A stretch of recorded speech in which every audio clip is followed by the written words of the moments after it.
I'm Saishri Sridhar, the rep of class 12 and the HOD of Science Department. It gives me great pleasure to welcome back to school, albeit virtually, two of our most illustrious ex-students who passed out way back in 2013. Now, meeting with old students is a pleasure, and only a teacher knows and can best understand. And when those students have gone out into the world and proven themselves, that joy is multiplied. And so it is with great pride and pleasure I welcome Aditya Puri and Surag Nair to today's webinar. The importance of good role models can never be discounted, especially for young people. It is in that context today's conversation with Aditya and Surag is so important. Students, if you want to be successful, you need to see what lies ahead of you, what are the choices you can make, the challenges you may face, and which you can overcome as others before you have done. I am sure that Aditya and Surag are going to inspire and guide you today. With that, I hand over the session to Ananya Dhanuka, head girl of our outgoing 2020 batch, who incidentally is also the school topper and the district topper in commerce this year, and our equally bright and dashing outgoing head boy, Divyan Sharma. Welcome to DPSSL, Aditya and Surag.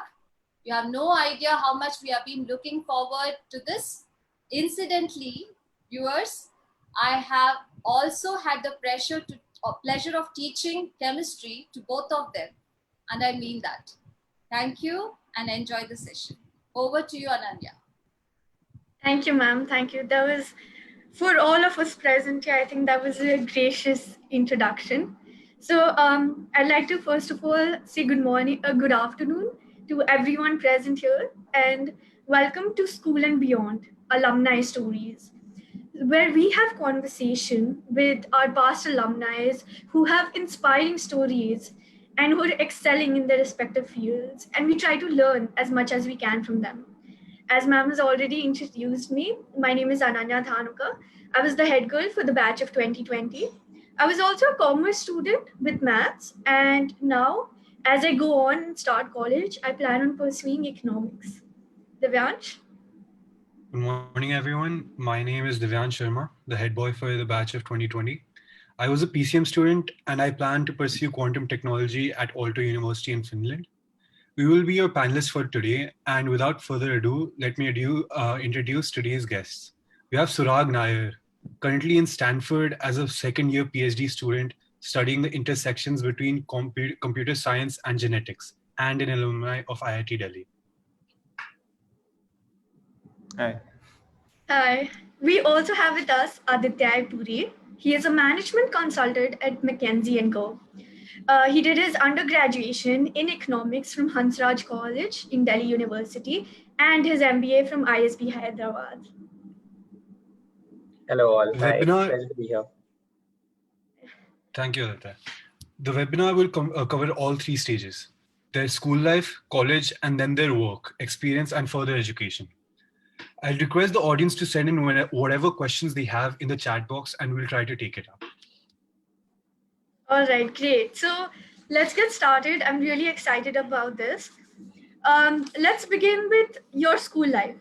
So Surag and Aditya, what were activities that you did in school, or what were the extracurriculars that you took that have helped you in your life? Surag, would you tell us?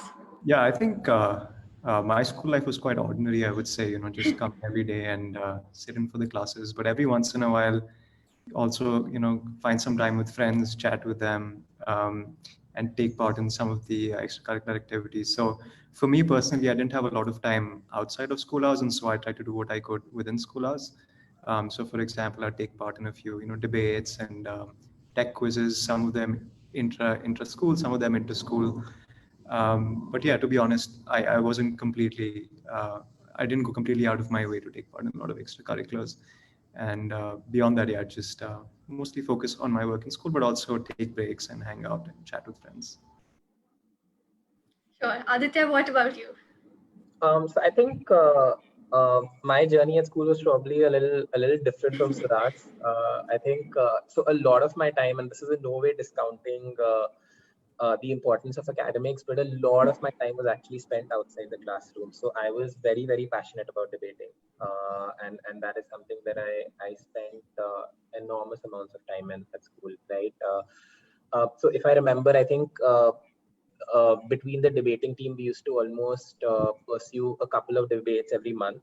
And the thing with that is that for every debate, the lead up prep time is around a week. So then you prep for it for a week, then you go ahead with it, then you prep for the next one. So debating was obviously one thing which I spent a lot of time in. And then the second thing I was also equally excited about was a couple of sports, right? So I used to love playing table tennis. I started playing squash towards the end of school.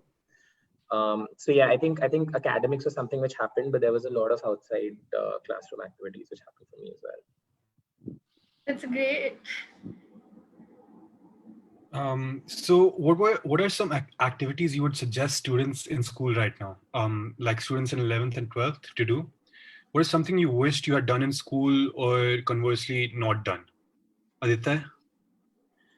So I think the one thing that I would actually suggest a lot of people to do, other than obviously the cliched, go ahead and do public speaking, go ahead and take part in inter-school activities. I think that's something that everyone talks a lot about. Uh, but I think the one thing that you actually discount, and this probably takes more precedence in your undergrad and your postgrad college, is the whole concept somewhere of peer-to-peer learning, right? I think the one thing that I probably didn't do as much is I had a, and Surag would know this, but I had a group of 6, 7, 8 friends, and I spent 99% of my time with them. Right, and then outside those 6, 7 folks, I didn't really know much of the batch, right? Um, One thing that I would encourage folks to do is just try and talk to people, try and have conversations with them, because a lot of them will guide you in a way and will tell you stuff that you probably didn't know, right? And that'll almost be like it'll almost be like a bulb in your head that, oh fuck, yes, I didn't think of things like that.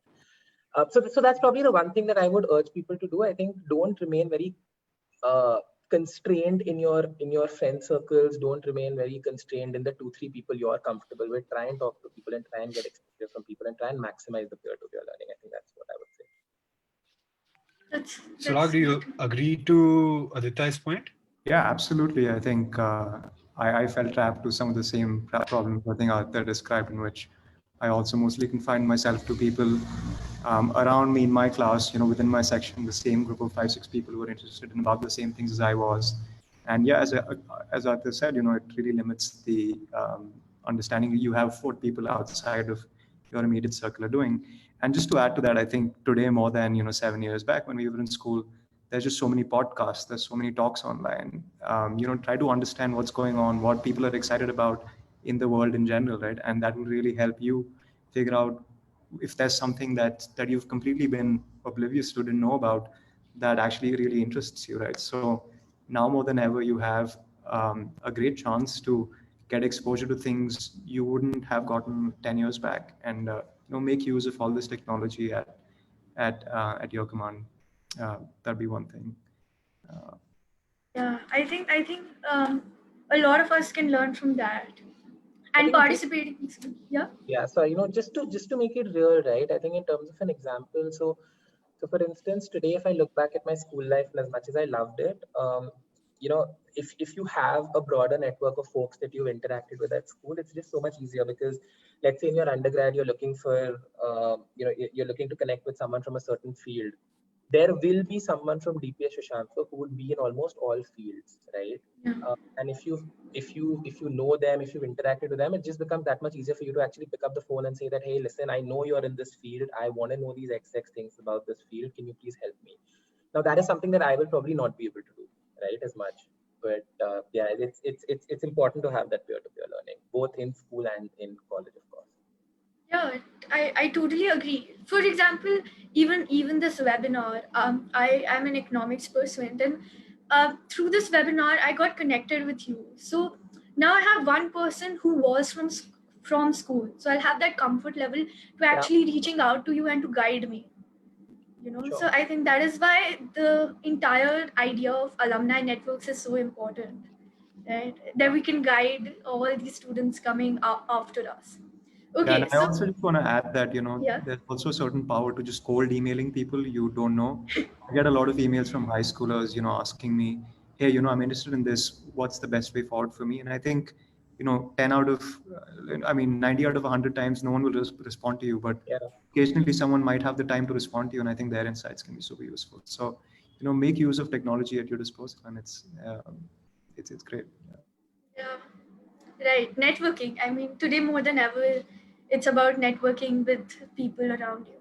Okay, since we're on the topic of school and Shashank Lok and how Shashank Lok can help us in our future, what is one of your fondest memories that you've had in school? Like, obviously, after 7 years, the school has changed a lot. But while you were there, what is your fondest memory of Shashank Lok? Sarag, would you like to go first? Yeah, Sarag, you go first. Yeah, I think for me it was really the small things. It's the interactions I had with people in my section, with the teachers at Sushant Lok. Times you'd go to the canteen and grab a quick bite, or just play some cricket or play some football.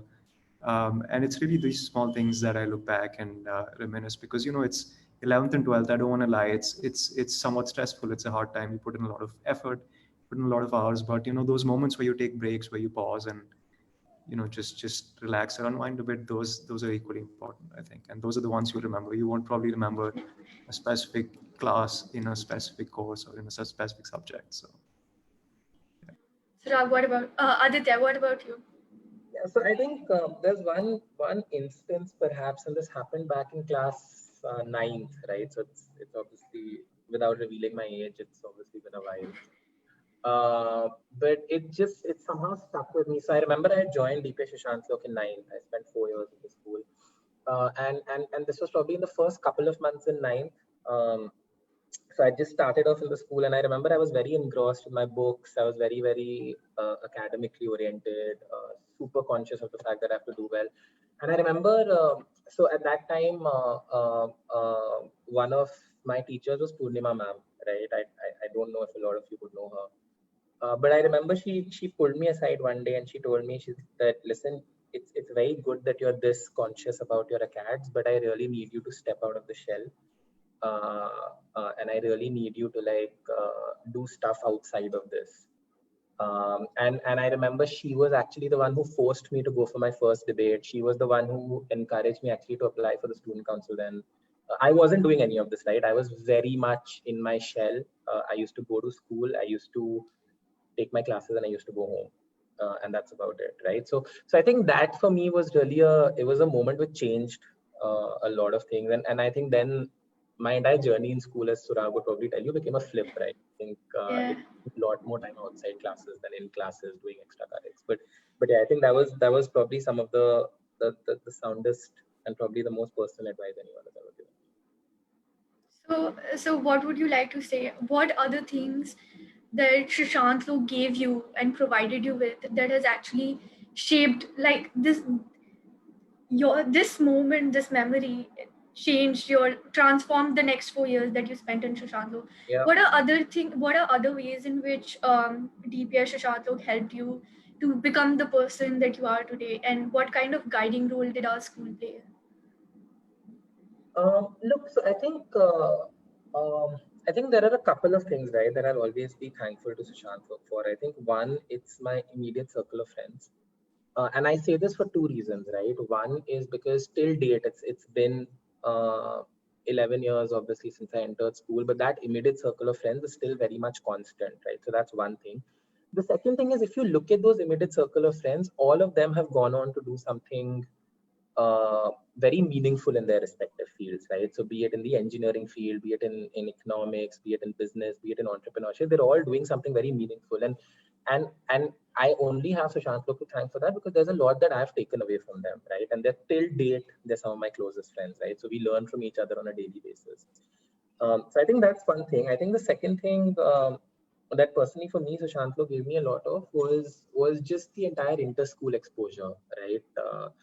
And you discount it at that time that pata nahi isse kya hoga, but when you go into college, when you go beyond that, you realize that it's actually something very important, right? It's especially for someone who's not the most extroverted initially, is not someone who's very who has some level of stage fright, is not very confident. I think just going for some of the inter-school events, opening up, participating in even the intra-school events, which I think Shashank, at least in my time, used to do.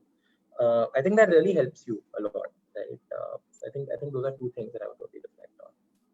That's great. Surag, what about you? Yeah, I mean, I joined Sushant Lok in 11th, so that was really when we were getting to the business end of Yeah. school, right? Yeah. And yeah, for me, it was just the ability to, manage my time really well, which I learned. And I think teachers in school just did a fantastic job, I think, of covering all the material. And I'm really talking mostly about the academics because that's really where I focus, I guess, more of my time off. And I think just the ability to manage my time really well, to zone in on what's important, what's not, and yeah, just become better at managing how I do things. Yeah, that's great. So, from what I understand, two things we can take from Aditya and Surag is that talking, like forming a group with your friends, forming a network in school is actually quite important, because later on in your life, you don't know where and when they will help out, or what other career you can find exposure through them. And from Surag, we understand that academics is always an important role, and Shashant Lok definitely played an important role in his academics and his success.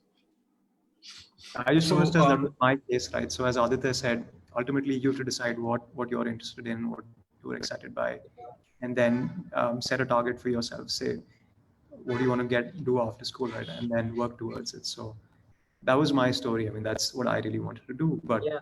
at the same time, everyone's different, right? Everyone has different things that drive them. So really find something that drives you and focus towards it, whatever that might be. Yeah, and I think just to add to that, right, Divyansh, I think what Suraj is also trying to say here is that it's very important for you to find your comfort zone, right? There might be 100 people telling you that, listen, you need to work and you need to be a state topper and you need to be a 98 percenter. That is an ideal situation, that's good. But if that's not something that you're comfortable in and you actually prefer, let's say, doing something outside classrooms, then it's very difficult if you compromise that entirely and you focus here, right? So I think you need to find that balance and you need to find what works well for you. Just to probably, I'm sorry, Ananya, I'm probably overshooting on time, but No, it's completely fine. just to give you a quick example, I started off with PCM in 11th and I started off with engineering prep, right? I was part of VMC. But very quickly, I actually realized that this is not something that I want to do, right? And it's not something that I was genuinely happy doing. And then I changed courses very quickly, and I got a lot of raised eyeballs that, listen, if you want to do economics, why are you in science? Uh, that's actually it's not the ideal path that is followed, right? But it's okay. My point is that you need to ultimately figure out in school also what makes you comfortable. Right, and there are so many. I think this story. I think a lot of students, even if I've taken commerce, sometimes I think maybe I should have taken another subject. Maybe I should have done science. So I think this confusion. I think, and actually finding what you want to do. I think by the end of 12th, you actually start realizing that. So knowing this, that it's fine and it's acceptable to realize that you didn't want to do science even if you were there. I think that's acceptable, and people should be more willing and just decide that and agree to that. Yeah, Right? absolutely. I think it really underscores the importance of keeping your options open and being open Yeah, to try new things out, right? So yeah, I'm sure like Aditya, who completely moved towards economics from PCM, or even in my case where, I've gone to something that I didn't really like it doing in school. So the it's not like committing to a certain, Yeah. PCM or whatever branch means that you end up doing that, doing because that. a lot of things will change. Your interests will change. What's going on in the world will change. You will find new things that you're interested about. So really being in a mindset in which you are open to trying new things out and just reconsidering and keep reevaluating, every few months if you're going on the right track and you're going where you want to be is super Yeah. important. Yeah, so Surag, you talk about how drive is very important. So, being a PCM student, you eventually became inclined to research genetics. How did that happen? Yeah, so it's a question I ask myself a lot because when I was in class 10, I hated biology with all my might. I thought, after I was done with the board exams of class 10, never touching a biology book again.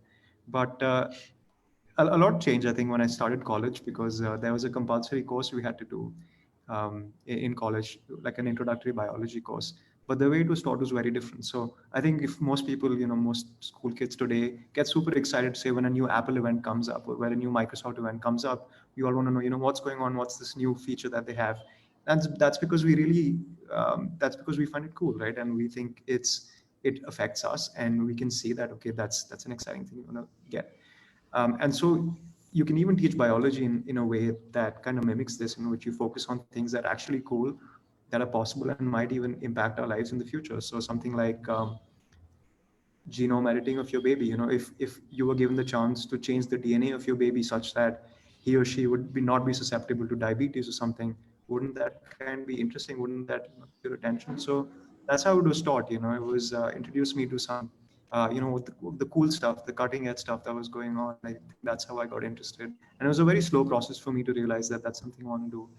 But over time, I started spending more time. I did an internship, and eventually, I think today it's something I'm really interested in, and I think worth pursuing.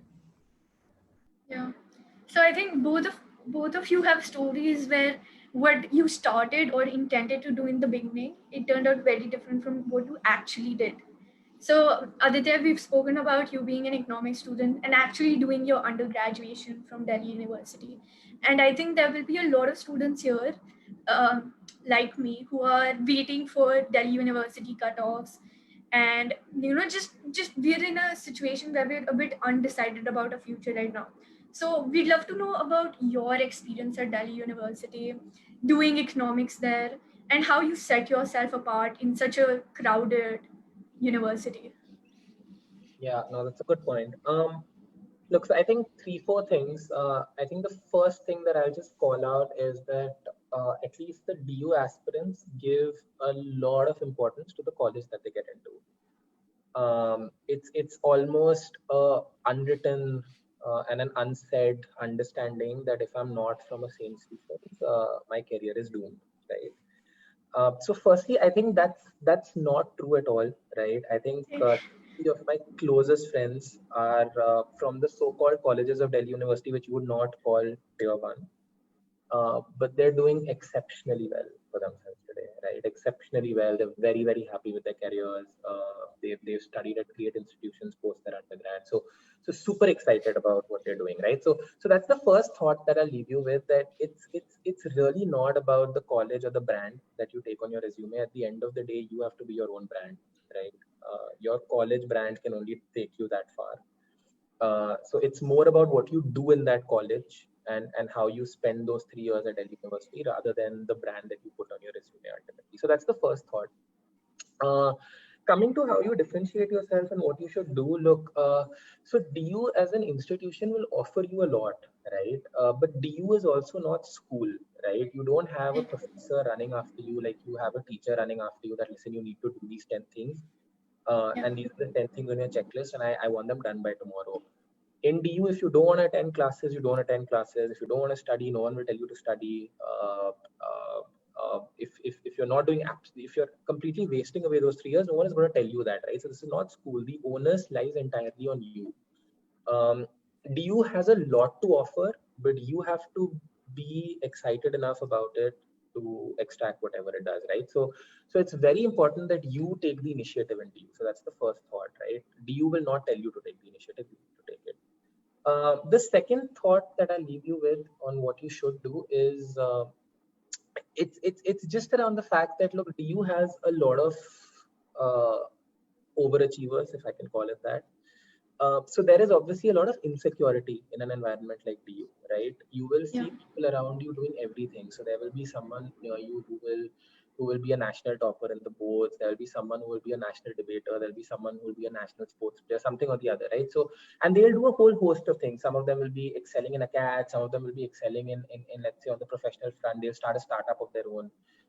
Some of them will be excelling in business case competition, so on and so forth, right? So it's very important for you to be clear that, listen, I'm not going to get insecure. I am not going to have a mindset that, listen, they are all doing it, so I will also do it. You need to be very clear that, listen, I am here for this reason. This is my short-term goal at the end of first year. This is what I want, and this is what I'm going to focus towards. Right. So that distinctiveness and that need for you to be differentiated from others should not lead you to thinking that, listen, these 5 people are doing these 5 things and I'm going to do all 5 things, right? Because what you will realize is that those 5 people are only doing one of those 5 things and excelling at it. So if you try and do all 5, you will somewhere succumb. So yeah, I think those are the 2 thoughts. I think just try and extract as much as you want out of DU, and secondly, just plan your journey out and be very clear on what you want. Otherwise, you'll get into that rat race, and then it's very difficult to come out of it. Okay, so I have a few follow-up questions. So, because Delhi University and things like that. So you spoke about the whole brand, that people do have this perception, even for upcoming batches. The entire competition, especially for commerce students. I think for commerce students, Delhi University is like the dream. So, the whole brand thing, and you said that it doesn't play a role, but then why is this entire aura around it, that if you don't go to the top 5, then it's DU isn't worth it, things like that? Why is this stigma around it, or this mentality still there?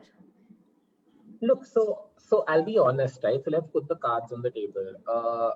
If you're from, let's say, a top 5 Delhi University college, does it have an advantage? Yes, right? How does it have an advantage? Because the quality of your peers is obviously very, very good. So there's a lot of peer-to-peer learning. The quality of professors is very good. So to that extent, exposure is high. Obviously, out of campus opportunities are very good, right? Both in terms of placements and in terms of the recommendations that you get for universities outside, right? So yes, all of that is there, and that's why those 5-6 colleges have the brand that they have. Does it mean that if you're not from those 5 colleges in DU, it's very difficult to do anything? Absolutely not, right? And like I said, a huge host of my friends are not from the top 5, 6, 7 colleges of DU, and they're doing superbly well, right? Because they've just been very committed even after passing out of college that, listen, I'm going to, for instance, work for these 2 years, right? Then I'm going to apply to these universities, and they've planned those universities out in such a way that it's best suited to their strengths. They've made sure that they've got an admit from those universities. They've built their profile up after DU in such a way that they get an admit in those universities and they're successful there, right? So it's great if you get into the top 5, 6 colleges of DU. Kudos to you, well done. But does that take away everything? Absolutely not, right? I would probably say that the percentage of people who ultimately find happiness in what they're doing from the top 5 colleges of DU would probably be marginally higher than the non-top 5. So Okay, that's a really different perspective, and it's great to know, because because you're now in the job sector. I mean, people who go to DU, they look at placements and things like that. So knowing that that part is secured irrespective of what college they go to, I think that's a big concern that is resolved now. See, and this is again, right? This is nowhere taking away the fact that if you, let's say, are sitting in the best college of DU versus the 15th college of DU, your placement opportunities in the best college would be better, right? I think that's an understood thing. The only point that I'm trying to drive is that it might be that it's a little more short term to think of it in that way, that, listen, what am I doing for the next 1 year after college? Yes, maybe a person who's passing out from the best college of DU will be doing something a little more meaningful 1 year after passing out of college, but in the longer term, maybe in a 5-year horizon, it really doesn't matter. It probably matters a little in a 2-year horizon. Yes, totally. So tell me more about the work that you do at McKinsey and what consulting really is about, because we don't have a lot of exposure about actual professional corporate consulting. So if you can tell us more about that and the job that you do. Yeah. Look, so I'll try and put this as simply as possible, because I remember when I was in 12th in DK Shashank, look, we had a session with someone who was an ex-McKinsey person, and he spoke about McKinsey, and it went all over my head. So I'm not going to make the same mistake. But look, very simply put, what you do at McKinsey or at any other consulting firm is you have a client, which is a company, and the client CEO comes to you and he basically says that, listen, I am working in this company, but because of XYZ reasons, the profits of my company today are tanking, right? Now, me and my team are a little unsure as to why that's happening, which is why I want to hire you as a consulting firm to help me figure that out, right? That is what you broadly do. So you will work with a company which has a problem statement like this, and you will try and analyze the problem statement, and you will try and tell them what's missing, and you will basically advise them. Great. So, Surag, you went to IIT Delhi and Stanford University, two world-renowned universities, and similar to Aditya, what do you think set those two universities apart from the rest of the universities across the world? Before I answer that, Aditya, thanks for the explanation. I think now I finally understood what consulting is after all these years. Yeah. Took Yeah, me I a few think years as well. so. I think both these universities are both exceptional in certain ways, but also very unique and different from each other. Um, I think if you look at both of these places, they have remarkable set of people, extremely talented and um, quite driven. But I think what really separates them, and so if you look at a place like IIT, it's highly selective and it takes in only a small fraction of people to apply. But at the end of the day, people who get in are most often technically smart and analytically they have really great skills, but they aren't necessarily there because they want to be there. A lot of them get forced into doing this just because either the parents expect them to do it, or through some other external sources of pressure. But whereas at Stanford, people who get in my understanding, really, while not being as technically strong as say an average IT student, are there because they want to be there. They're there because they are really excited about what they're doing or they're interested in it. And I think in the long run, that is really what makes the difference, right? I think that's what sets something like Stanford apart from IIT Delhi, which is also an exceptional university in its own right. And so really, I think what I want to stress on is it's you really want to find something that excites you, because there's so much happening these days in the world. There's so many exciting opportunities. Find a niche for yourself, something that you would be excited to wake up to and work on day in day out. Probably. So Surag, you must have a few friends at IIT Delhi, your batchmates. So what do you think from the same point that you stem from, where did they go?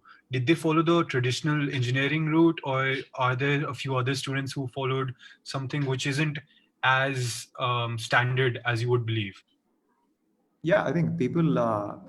The good thing about once people get into IIT is that or any good university, is that they're now relieved of the pressure of all these external pressures that force them into these places in the first place.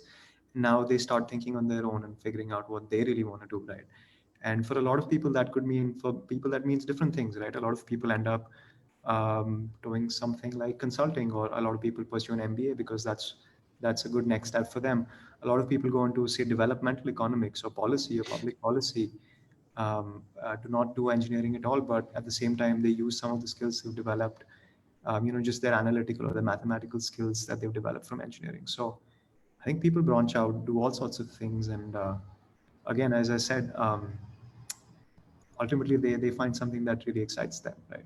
And it doesn't have to be engineering just because they got into an engineering university, because once all you're devoid of all of these external pressures is when you can really think for yourself and take a good call, find something that interests you. Okay, so I understand that you're researching the intersection of computer science and genetics, two vastly different areas, according to me. So, as a layman, could you explain to me like me being a layman, could you explain to me what this area is about? Yeah, absolutely. I think let's look at them separately, right? What is computer science, or more specifically, AI or big data or machine learning, right? It's essentially looking at a lot of data that a human can't look at on their own. Say billions of hours, millions of hours of video content, or millions of pages of text, but using the power of a computer or a supercomputer to really churn insights and make systems that work and understand on these data sets, huge data sets, right? So that's AI for you. On the other hand, genetics is everything about not only humans but all the species that live on this earth, right? And it's more recently, what's been happening is genetics has become more computational because, and the simple reason behind that is if you look at our DNA, each of us, especially in humans, have our own unique DNA. You might have heard of that, right? So, but if you, in reality, what the DNA actually is just a string of characters, and each of us has 3 billion of these characters, and you could actually literally just print them into a books, but these books would span almost a few 100,000 pages. But really, each of us can be captured in a certain sense in each of these books. But these books are written not in English or in Hindi or in a human understandable language, right? They're written in a chemical language in just 4 characters of A, C, G, and D. And so again, what this means is that you have millions of pages to read in a language you don't quite understand.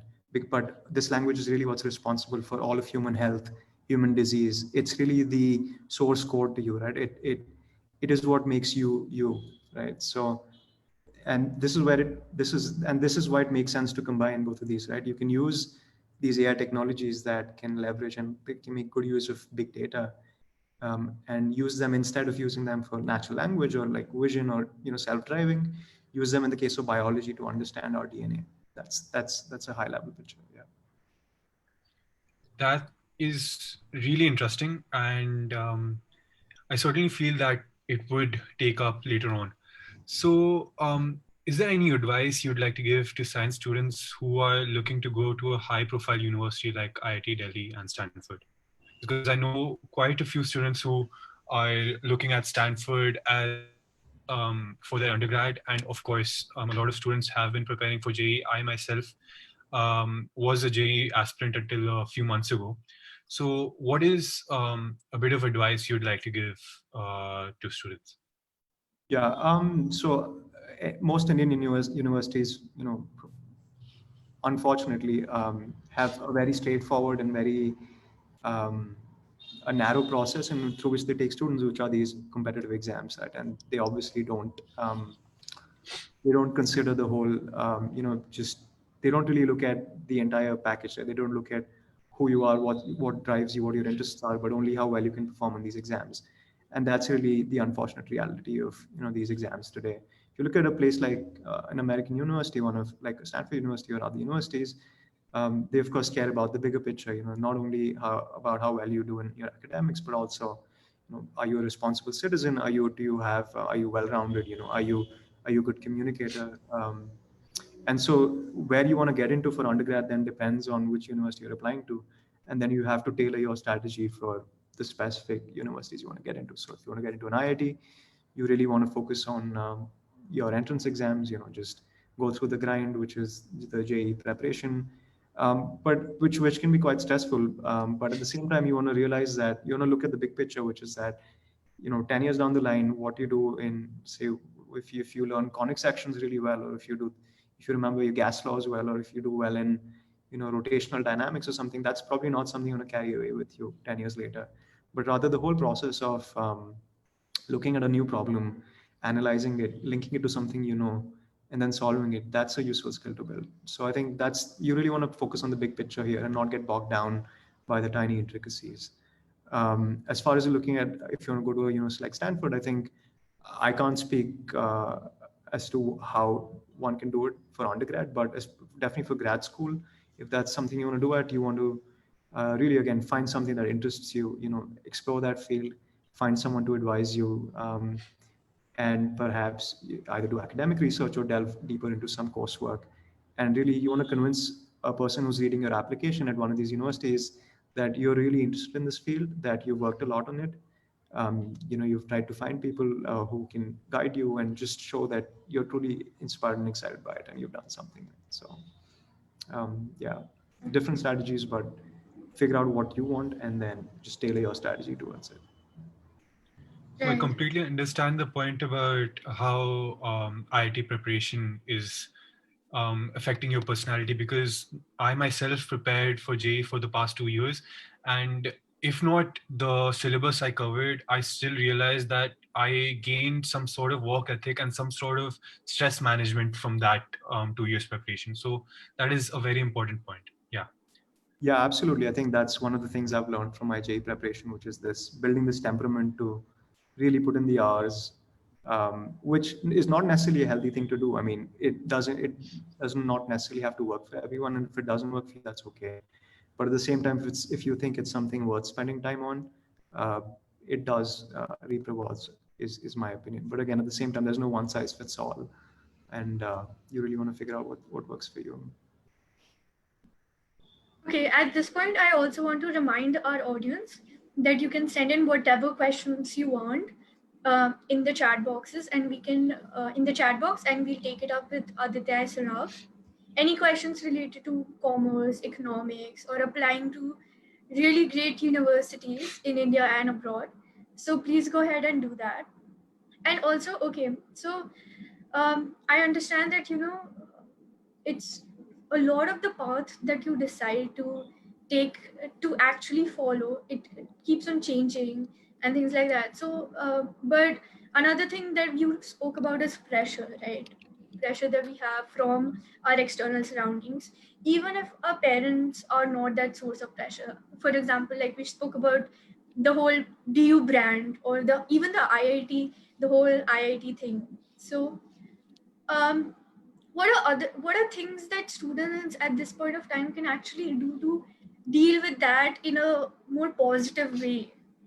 Because I think that's a huge part. A lot of PCM students, Divyansh, they how do they make it acceptable, or how do they convince people around them to understand that it doesn't matter anymore if you follow the mainstream path that people set out for a business student, for a commerce student, or for a science student?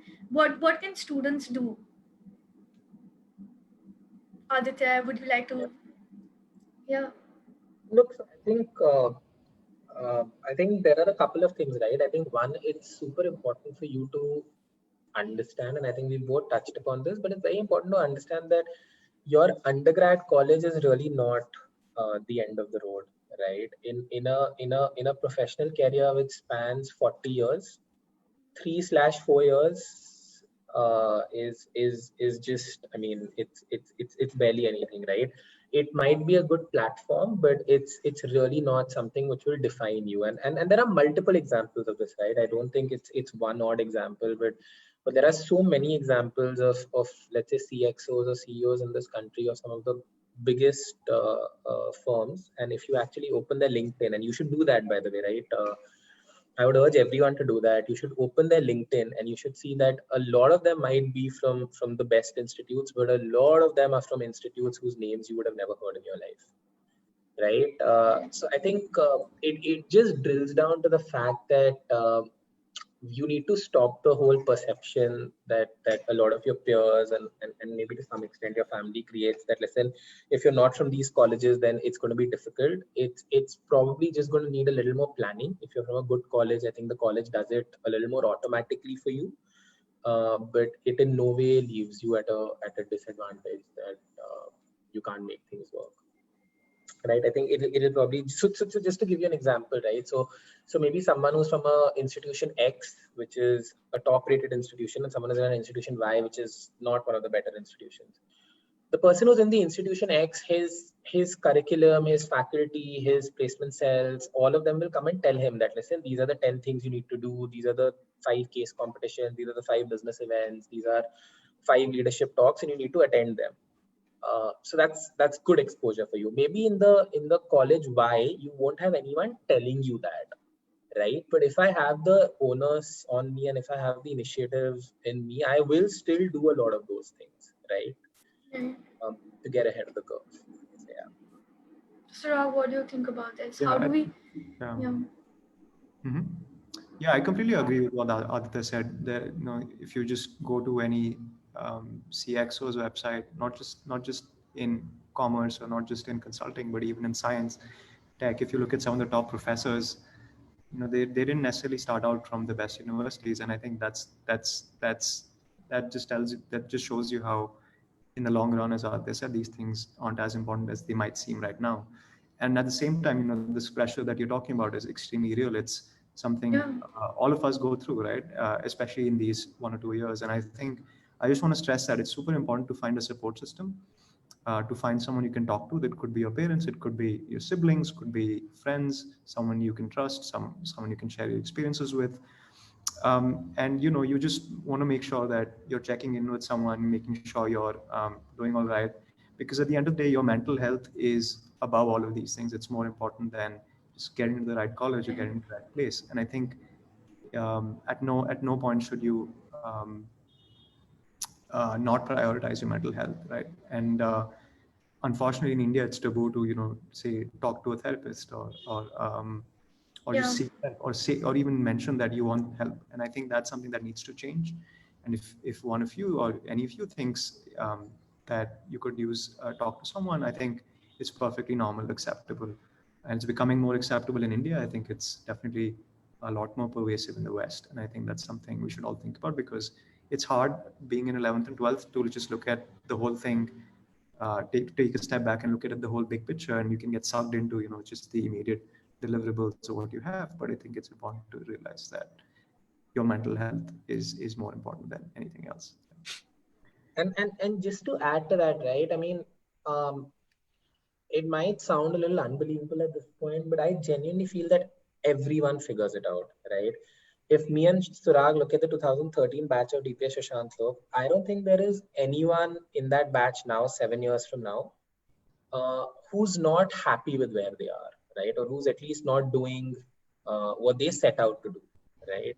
Everyone, so some people might have had slower starts, some Yeah. people probably had quicker starts, but everyone has caught up, right? Everyone has caught up. So there were folks, for instance, in our group who were probably not, they were not the most planned. They were a little laid back. They, they were a little more chill in a lot of ways. But even they figured it out, right? So Yeah. everyone figures it out, right? I Yeah. think that's probably just one thought to take away.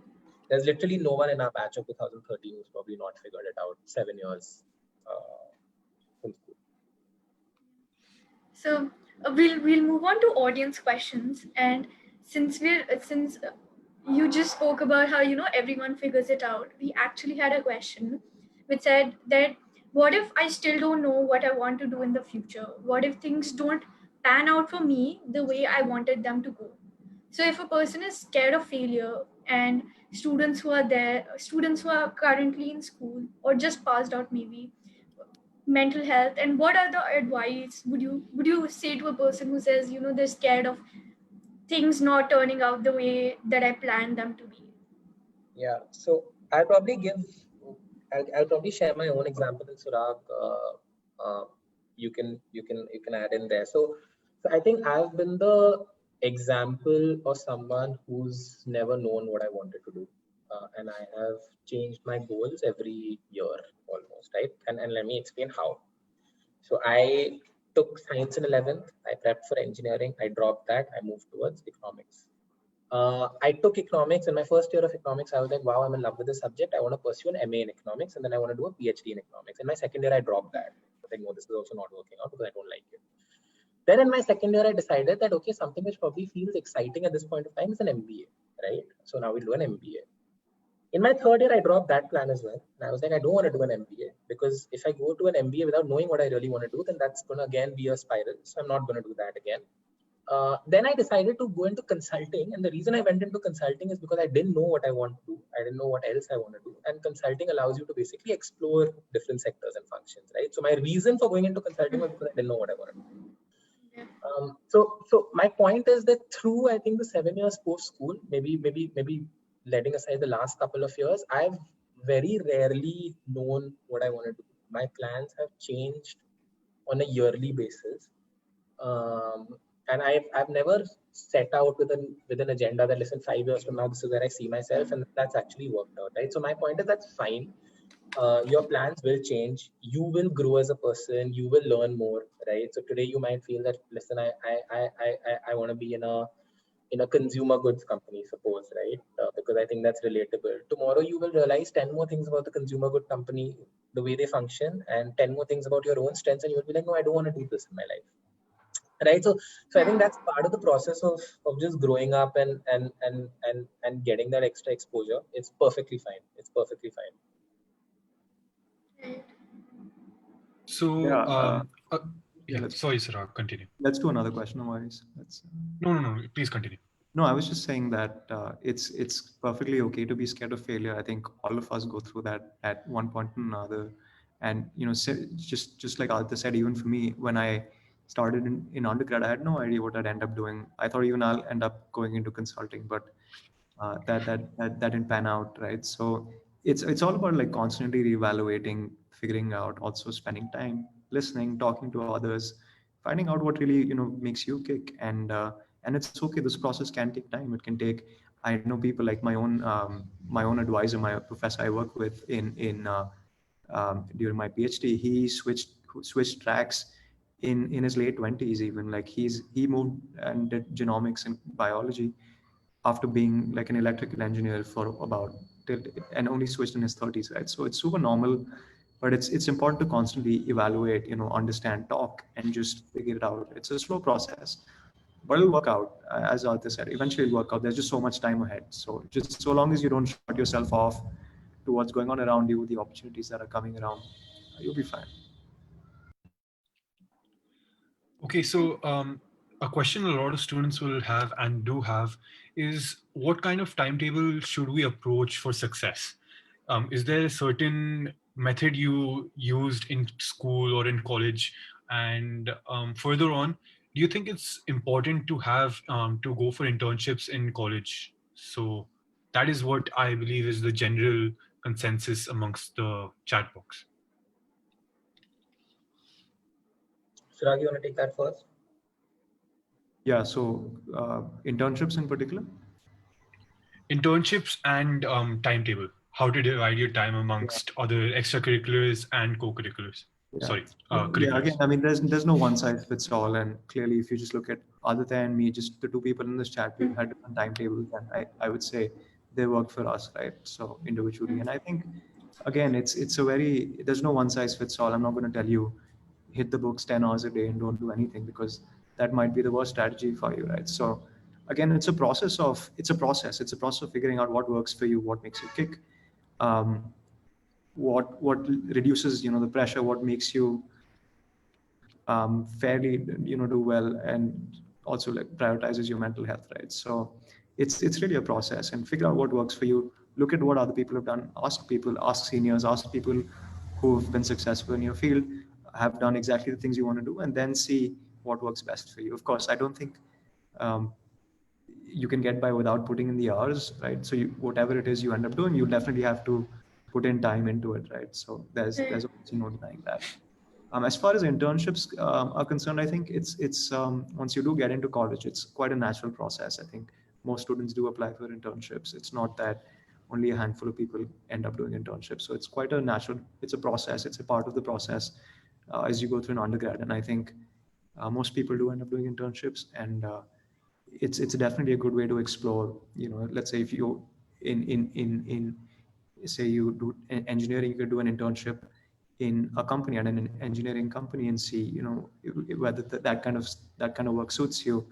Or you could also do an internship in a research lab and do more research. So again, you have to decide what kind of exposure you want. Doesn't have to be exactly what you want to do, but something you might just want to explore, and then try it out and see how it works for you. So I think internships are important, but again, it's just a natural process. It's a part of the process, and there's nothing so special about internships. And most people end up doing internships anyway. Aditya, what is your take on this? Yeah, so look, on timetable, I think I resonate what Chirag says. I don't want to add too much. I think it's just be very clear that when you're spending time on something, you're doing it wholeheartedly. I think that's important, right? So I think my retrospectively, and I keep coming back to this because it was probably one of the better decisions that I've made. But when I was doing my engineering prep, the one thing I used to realize is I used to sit with my books for 10 hours, but my productivity was only for 1 hour, right? For 9 hours, I used to check my phone. My mind used to keep wandering because I was never really in it, right, to that extent. So So whatever you're doing, just be very, very clear that if you're spending 3 hours doing something, then do it well. Otherwise, you might as well just chill, right? On internships, yeah, I think look, and there are two things that an internship does, right? And the first is obviously it's a very good resume value, very good CV value, but I think that's what people only focus on. There is a second aspect on internship which is equally important, which is helping you figure out whether or not you like this, right? Right. So the resume value is all nice, the CV value is all nice, but an internship is actually the best way of actually understanding that, listen, will I want to do this full time? Right? So if you're unclear, the easiest way to explore that is to actually do an internship. So yeah, it's something which is superbly important in helping you figure out what you want to do. Right. Okay, so another question that we have is, we spoke about the whole new educational policy that's coming. And we started about how, PCM students go into economics or they go into biology. Some of them actually end up going into law, things like that. So this whole idea of having freedom to choose or having a liberal arts education in college, what do you think about that?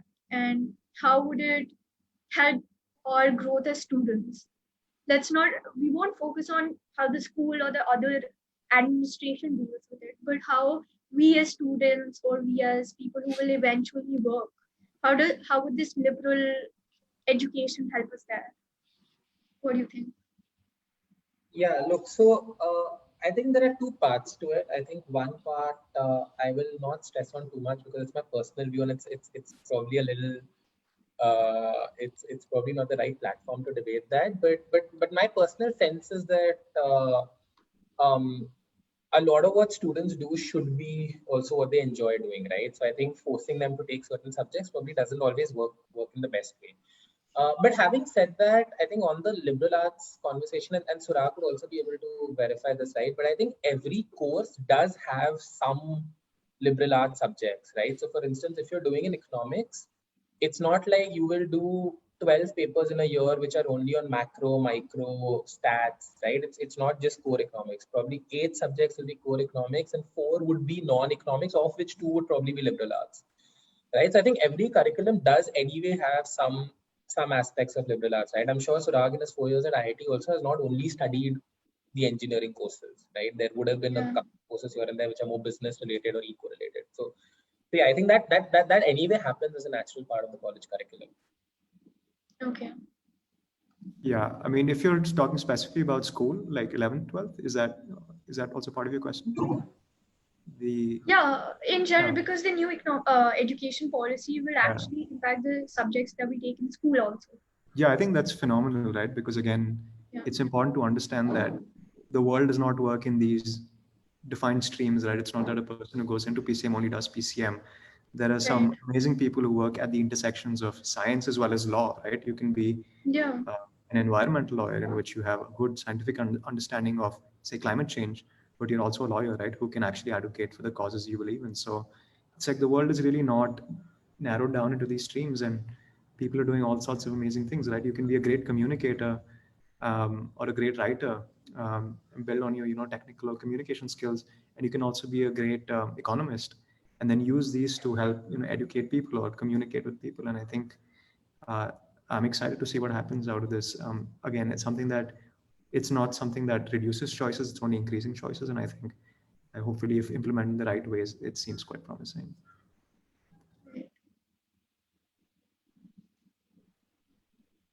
So, a question in the chat box is what software skills are important for graduate students? So, in the current world, coding has taken quite a bit of importance. What do you think are some software skills that students nowadays should know? So there's no single software skill, I would say, that's more important than the other. I think you want to get a feel for just computation and computer science, which is to understand, how algorithms work, or just the process of thinking like a computer scientist is more important than learning a specific language like C++ or Python, right? So just being able to take an idea and figuring out what steps you need to achieve it and how you want to feed that into a computer is more important than learning any specific language like C++. Um, That's what yeah. yeah. Yeah, that makes sense. So we have one question for Aditya, right? Which is so working in a corporate is MBA like a requirement, or your work skills and things like that, are they more important, or is MBA like a mandatory degree that you need to have if you want to grow up in the corporate ladder? Yeah, that's a good question. Look, it depends very honestly.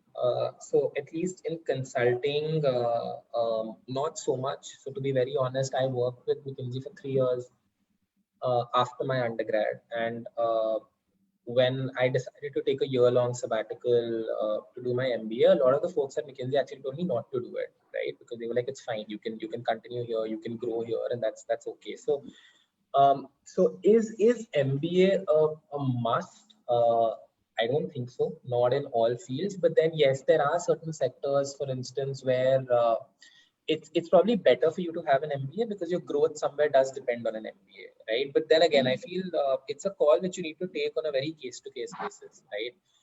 There are a ton of fields where you can very well go without a cliched MBA degree, or you might actually feel that an MBA is not the best suited degree for me. I might want to do something else, right? So, for instance, someone who's very keen on digital marketing might actually feel that, listen, I don't want to do an MBA because I don't want to study 100 other things. Maybe I'll go ahead and do an MSc in digital marketing, right? And that'll probably help me more.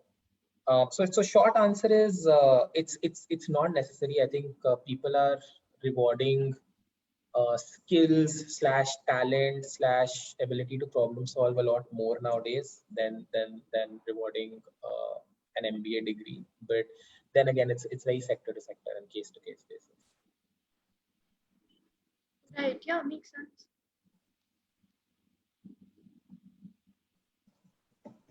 So I guess that'll be it for the audience questions. Um, Yes, so now we've come to the end of it, and I think this was a great conversation that we've had, and we've had so many lovely insights about the work that you guys are doing, and how to actually present yourself in your work atmosphere, or the things to do, and even life lessons while you're in college or in school. So with that, if there's any last advice that you would like to give, you guys are welcome. Any last advice or parting words that you have? Shrag? Yeah, in my case, nothing more than what I've been saying, which is find something that you're passionate about or just interested in. You can, passion is a strong word, but just something that keeps you interested enough to like pursue it further, and just enjoy yourself. Really, is what I'd say. Right. Yeah, I think very similar, right? I think a couple of things. One, just it's okay for your plans to change. It's okay for you to set out to do something and you realize that that's not happening for whatever reason. So that's perfectly fine. There's nothing wrong in it. And secondly, every student or every individual has their own journey. Don't go into that loop thinking that this person has done X, Y, Z at the same age as I have. You will too. It's probably a matter of a few years here and there, but that doesn't really matter in the longer scheme of life. Yeah. Thank you so much for this. Thank you guys.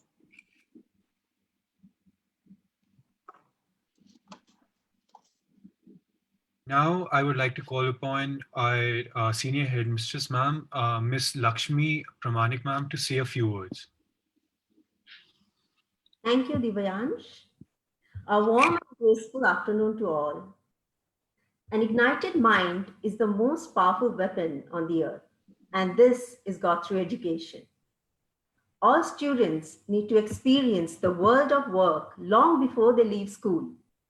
Jobs in the digital age and the skills and capabilities required to do them are transforming at an unprecedented rate. DPA Sushant Lok does instruct students to be knowledgeable about the world around them. Leaving school is a big deal for students because it's both an ending and a beginning. It takes some meaningful life skills to put them in the best place for achieving these goals. I, Therefore, take this opportunity to thank Aditya and Suraj for contributing to this alumni meet. It was indeed wonderful to listen to your school stories, college, and work experiences, and give some valuable tips to our aspiring candidates. Looking forward to have more such sessions in the future. Reconnecting through the tough times of the pandemic has been wholesome to everyone present here on this virtual platform. Thank you for your time. Dear students, believe in the beauty of your dreams. Make good use of all the resources and opportunities available and work hard. Nothing can stop you, and you will reach your destination before even realizing it. DPS Sushant Lok wishes its torchbearers the very best in all their endeavors. Thank you and have a wonderful and fulfilling future. Stay blessed. Thank you, ma'am. We now bring an end to this session. Thank you to all the students and parents for attending, and of course, our guests, Aditya and Suraj, for joining us today. We wish the two of you a great future. Thank you. Thank you. Thank you, guys. Thank you. I've also answered some questions in the chat if people want to go through. So thank you so much. Okay, that's great. Thank you, Thank you. guys. Thank you. Thank Pleasure. you.